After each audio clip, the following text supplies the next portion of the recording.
మరెన్నో కులాలు, వారి జీవనాధారం కోసం ఎన్నో వృత్తులు, మరెన్నో ప్రయత్నాలు. దేవుడికి పెట్టే నైవేద్యం నుండి భిక్షగాడికి వేసే భిక్ష వరకు ఈ మొత్తం సమాజానికి తిండి పెట్టే రైతు జీవనాధారం వ్యవసాయం. ఆ వ్యవసాయం దండగని, జీవనాధారం కష్టమని, రైతు వ్యవసాయం చేయకపోతే ఎవరికి నష్టం? ఇది మనందరం ఆలోచన చేయవలసిన విషయం.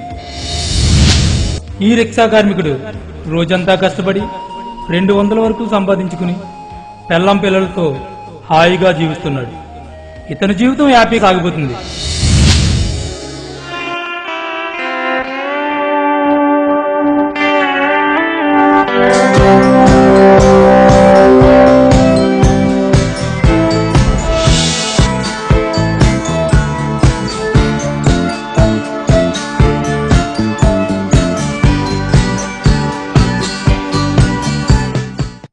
ఈ భిక్షగాడు రోజంతా భిక్షం ఎత్తుకుని రాత్రికి ఒక క్వార్టర్ మందు త్రాగి బిర్యానీ తిని హాయిగా రైల్వే బ్రిడ్జి దగ్గర పడుకుంటాడు. ఇతని జీవితం హ్యాపీయే.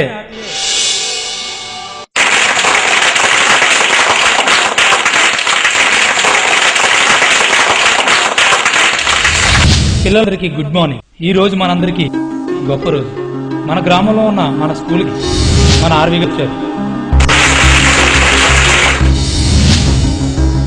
ఆయన ఎంత గొప్ప మనిషి అంటే, మన గ్రామంలో ఒక రైతు ఆత్మహత్య చేసుంటే అది తట్టుకోక ఆయన భార్య గుండెపోటుతో మరణించింది. ఆ విషయం తెలిసిన ఆర్వి గారు వారిద్దరు పిల్లలను ఇదే స్కూల్లో చదివిస్తూ అన్ని బాగోగులు చూసుకుంటున్నారు. అటువంటి మహానుభావుడికి మన గ్రామం తరపున ధన్యవాదాలు తెలుసు సెలవు తీసుకుంటున్నారు.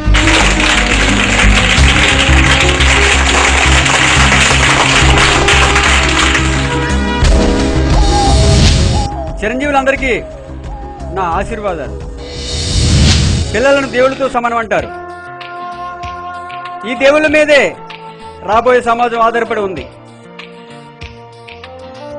మీతో మాట్లాడాలని, పిల్లలతో సమావేశం ఏర్పాటు చేయమని మీ ప్రిన్సిపల్ గారిని కోరితే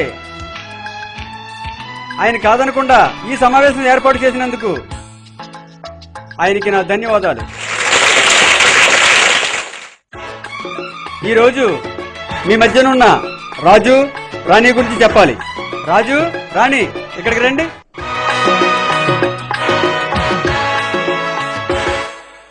మీరు తండ్రి 1 ఎకరం సొంత భూమితో పాటు మరొక 5 ఎకరాలు కౌలుకు తీసుకుని వ్యవసాయం చేస్తూ అప్పులు పాలవుతూ అప్పు కోసం బ్యాంకు చుట్టూ తిరుగు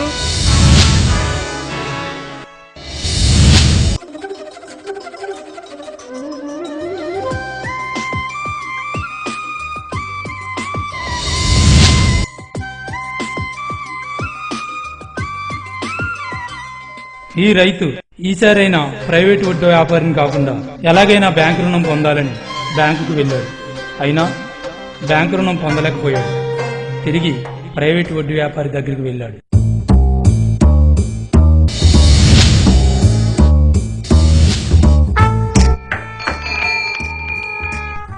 నమస్తే అండి.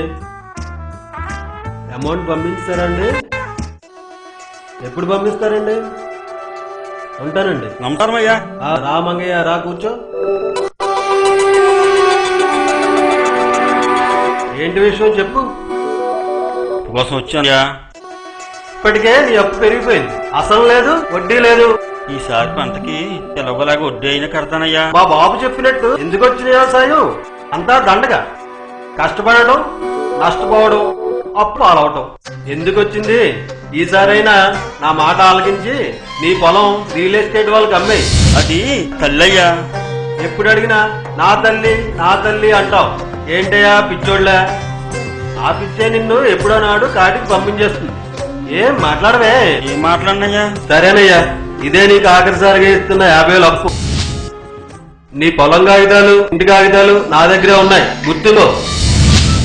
ఈసారి వస్తే పొలం అమ్మడానికి రా, అప్పు కోసం రాకు. నీకు గుర్తొచ్చినప్పుడల్లా వద్దామనుకుంటే నీకు ఇచ్చిన అప్పుకి, వడ్డీకి నీ పొలం నా సొంతం అయిపోతుంది.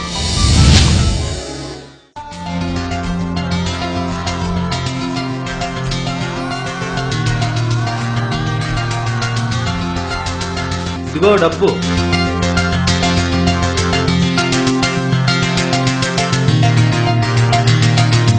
సరేనయ్యా, వస్తాను. ఇదిగో మంగయ్య, నాదో మాట ఈ మంచి కూడా చెప్తున్నాను. మా బాబు వ్యవసాయం దండగా చెప్పడం వల్లే ఈ వడ్డీ వ్యాపారం పెట్టి హాయిగా నడిపేస్తున్నాను. వ్యవసాయం మానేసి ఈ పొలాన్ని రియల్ ఎస్టేట్ వాళ్ళకి అమ్మేస్తే అప్పులన్నీ తీరిపోయి ఎంతో కొంత మిగులుతుంది. హాయిగా బతికేయచ్చు. ఆలోచించుకో. నువ్వు నెలలో వడ్డీ కట్టేసాయి, లేదంటే మీ ఇంటికి మా జనరేషన్ పంపిస్తారు.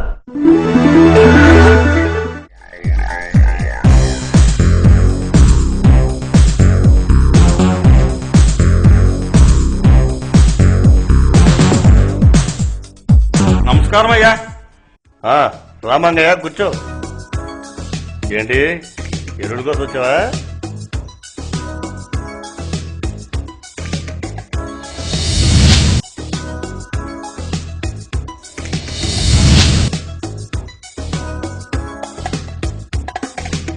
వచ్చిన వల్ల ఎంతో కొంత వరకు పెట్టిపోతున్నావు. అలా పెట్టింది ఇప్పుడు 30,000 అయింది. ఈసారన్నా పూర్తిగా బాకీ తెచ్చావా? అప్పు చేసి మరీ తెచ్చానండి. ఇప్పుడు అరిపెట్టి పట్టుకెళ్తానండి. సరే ఇలాగిపో. ఇదిగో మంగయ్య, ఈసారి నీకు అడుగుతున్నాను, ఏం కావాల్సిన పట్టుకెళ్ళు. ఏంటండి బాబు అలా మాట్లాడుతున్నారు? ఈ బాకీ ఎప్పుడైనా ఎగ్గొట్టానా నేను? ఊళ్ళో 2 రైతులు ఆత్మహత్యలు చేసి వచ్చారు. వాళ్ళ వల్ల 50,000 నష్టపోయినాయా? ఇప్పుడు ఏ రైతులు నమ్మాలన్నా భయం వేస్తున్నాయా? వ్యవసాయం చేయాలంటేనే భయం వేస్తుందయ్యా. మాకే భయం వేస్తుందా ఎరువు ఇవ్వాలంటేనే? ఇప్పుడు ఎప్పుడు చేస్తాడో తెలియక ఇప్పుడు మాత్రం నువ్వు పట్టుకెళ్ళడానికి 4 రోజుల్లో డబ్బులు తెచ్చేయాలి. సరేనా? సరేనయ్యా.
ఈ రైతు గత పంట తాలూకా ధాన్యానికి మద్దతు ధర కోసం నేరుగా రైస్ మిల్ యజమానిని కలిశాడు.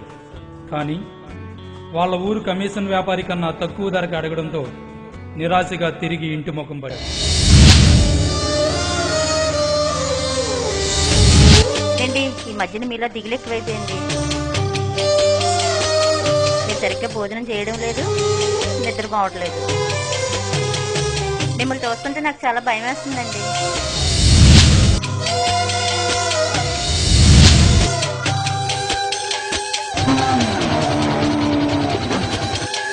మనకి ఏటాటా అప్పులు పెరిగిపోతున్నాయి. ఈ వ్యవసాయం మానేయండి, వేరే పని చూసుకుందాం. ఆ పొలాన్ని అమ్మేయండి.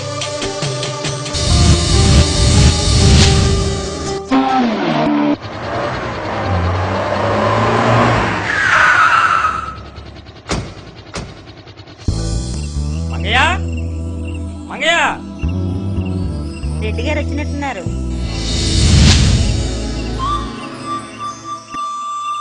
మంగయ్య,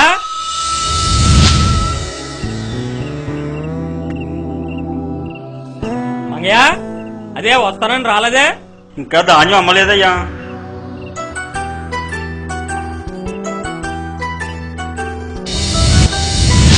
మాకు వడ్డీ కట్టడానికి డబ్బులు ఉండవు గానీ 3 పూట్ల తినడానికి మాత్రం డబ్బులు ఉంటాయి. ఏ మీరు తింటలేదా 3 పూటలు? ఏంటమ్మా 3 పూటలు? మీ ఆయన లాటోడికి అప్పిస్తే ఉప్పు చేత్తు పట్టుకోవాలి. ఇప్పులే పట్టుకుంటున్నారో ఆస్తులే పెంచుకుంటున్నారో అందరికీ తెలుస్తుంది. ఏంటమ్మా ఎక్కువగా మాట్లాడుతున్నావు? ఏంటి మాట్లాడడం? మా ఆయన చేత మళ్ళీ రాయించుకోవాలని చూస్తున్నారు. గౌరీ, నువ్వు ఆగు. ధాన్యం అమ్మగానే మీ వడ్డీ మీకు కడతానయ్యా. మీ ధాన్యానికి మద్దతు ధర రాదు, మాకు వడ్డీ రాదు. ఎందుకు వచ్చింది? మీ ఆవిడ చెప్పినట్టు మీ ఇల్లు మాకు రాసిచ్చాయి. చెప్పాను కదా మన ఇంటి మీద కొన్నేశారు. ఇదిగో మంగయ్య, నాకేం తెలీదు. మా పెదరెడ్డి గారు రమ్మన్నారు. వచ్చి వడ్డీయే కడతావో ఇల్లే రాసిస్తావో నీ ఇష్టం, ఆలోచించుకో.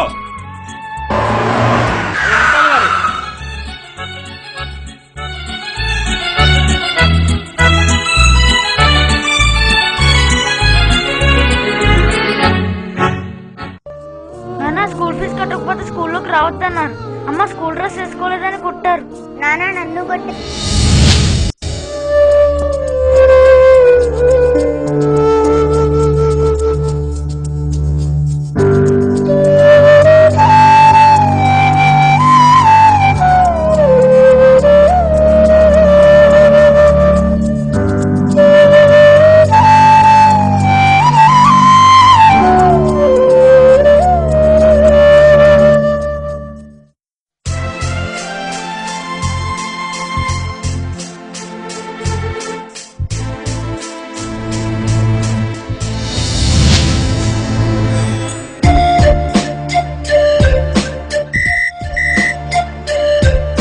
మేడం.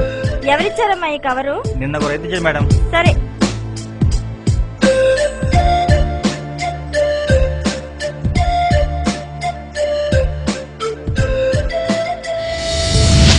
మండల తహసీల్దార్ గారికి నా నమస్కారాలు. నా పేరు మంగయ్య. నేను మీ మండలానికి చెందిన రైతును. నాకున్న సొంత ఎకరం భూమితో పాటు మరో 5 ఎకరాల కౌలుకు తీసుకుని వ్యవసాయం చేస్తూ ఏటా అప్పులు పాలై. రాజు రాజు రాజు. Yes madam. ఎవరు ఈ రైతు? ఎవరో మంగయ్యట. ఈ మండలంలో ఎక్కడున్నాడో కనుక్కో.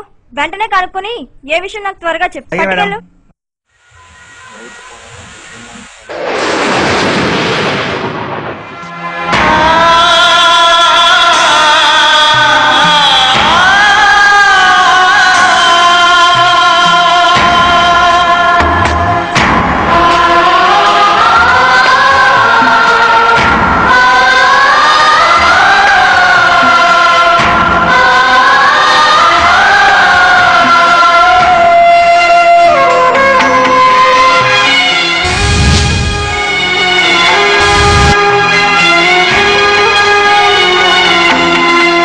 ఈసారి వస్తే పొలం అమ్మడానికి రా, అప్పు కోసం రాకు.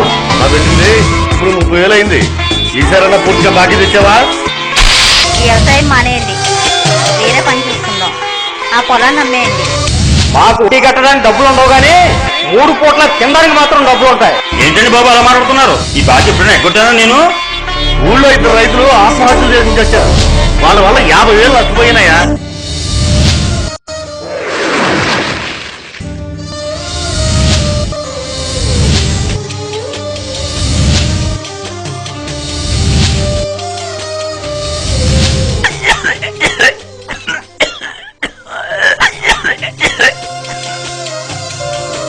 స్కూల్ ఫీజు కట్టకపోతే స్కూల్లోకి రావద్దన్నారు. అమ్మ స్కూల్ డ్రెస్ వేసుకోలేదని కొట్టారు. నాన్న నన్ను కొట్టి. ఈసారైనా పూర్తిగా బాకీ తెచ్చావా? ఇదే నీకు ఆఖరిసారిగా ఇస్తున్న 50,000 అప్పు. ఏంటమ్మా ఎక్కువగా మాట్లాడతావు?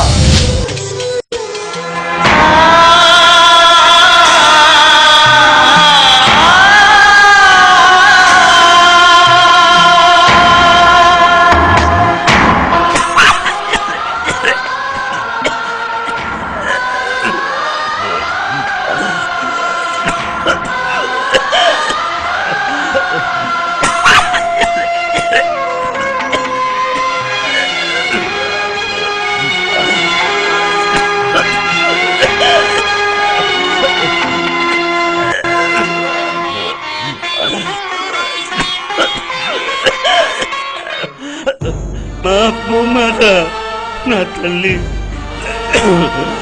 ఏంటమ్మా ఈ రైతు జీవితం? నమ్ముకున్న రైతు బిడ్డలు బలి కావాల్సిందేనమ్మా.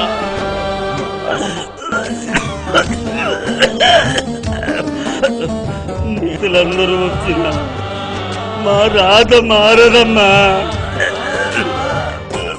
ఆ దేవుడు చెప్పిన ఈ సమాజం మారదమ్మా.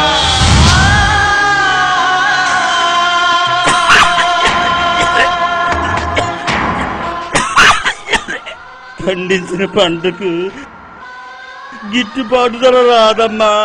ధరలే మొత్తం దోచుకుతుంటున్నారమ్మా.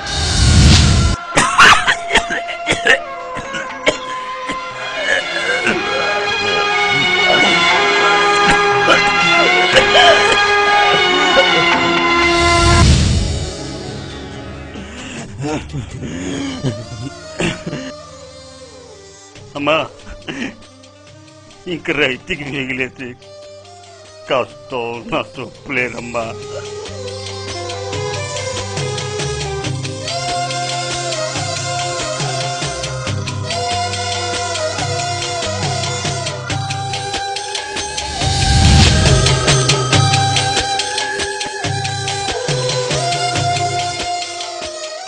అమ్మా నీ మీద నీరు నా మీద సమాజం తిండి కోసం ఆధారపడుతుందమ్మా. నిన్నందరూ అమ్మేమంటున్నారమ్మా. నీ మీద నాకు ప్రేమ ఉందమ్మా. నా మీద ప్రేమ ఈ సమాజానికి లేదమ్మా. నిన్ను రిజిస్టర్డులకు అమ్మేమంటున్నారమ్మా. అమ్మా ఎవరన్నా తల్లి నమ్ముకుంటారమ్మా. అందుకే అందుకే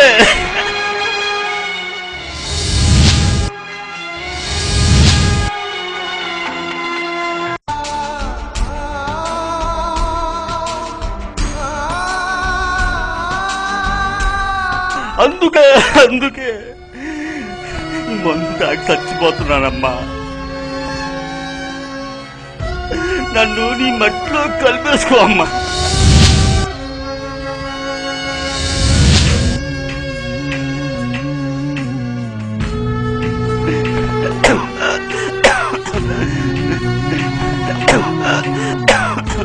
అమ్మా నా పిల్లలు చిన్న పిల్లలమ్మా. దానికన్నా నా ఆలోచన నీ మీదేనమ్మా. అప్పుల వాళ్ళు నిన్ను నన్ను దూరం